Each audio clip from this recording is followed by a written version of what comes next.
You ask Tiger to solve. This deals with linear equations with one unknown. The final result is x equals 10.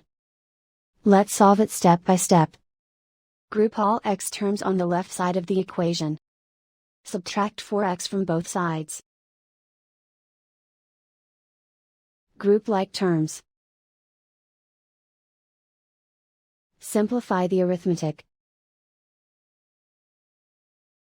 Group like terms. Simplify the arithmetic. Group all constants on the right side of the equation. Add 2 to both sides. Simplify the arithmetic.